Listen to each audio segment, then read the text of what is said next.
Oh, yes. See, like every education system has curriculum, there is a pedagogy and there is assessment system. So in India, most of the schools use the same system as Western because the education policies or whatever, the system was designed by Lord Macaulay way back in, I think, mid 1800s. And somehow that system continues. There is a curriculum which is structured, there is a methodology, and there are assessment patterns. So largely, this is what is followed, a very structured pattern like many Western institutions of the past.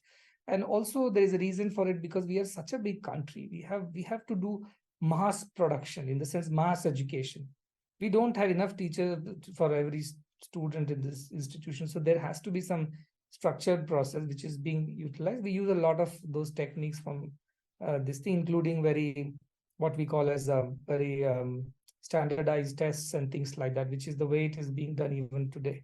But in our institution in particular, we have made some small changes. We have kind of done away with very standardized ways of assessment. And our curriculum has been made to include more of a practical, usable knowledge. And the pedagogy is observation based, discussion based, experiment based than one way lecturing.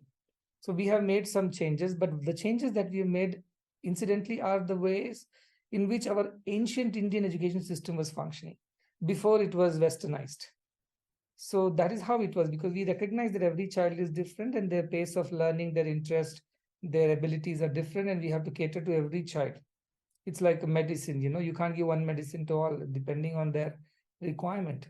So education was meant to be that way.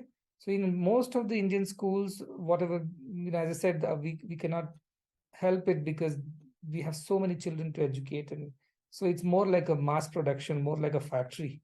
But I do not think that's the right way to do things. However, at this point in time, most of the education institutions in India run this way. And we look forward to a day when all the institutions will follow the ancient Indian pattern of education, which was to be able to customize the education to the learning pace of the child, to the interest, to the passion, to the abilities of the child, and which is what we are trying to do in our institution by increasing the number of teachers and, in fact, reducing the number of intakes so that we get more time to attend to every child. But yeah, most of it is westernized.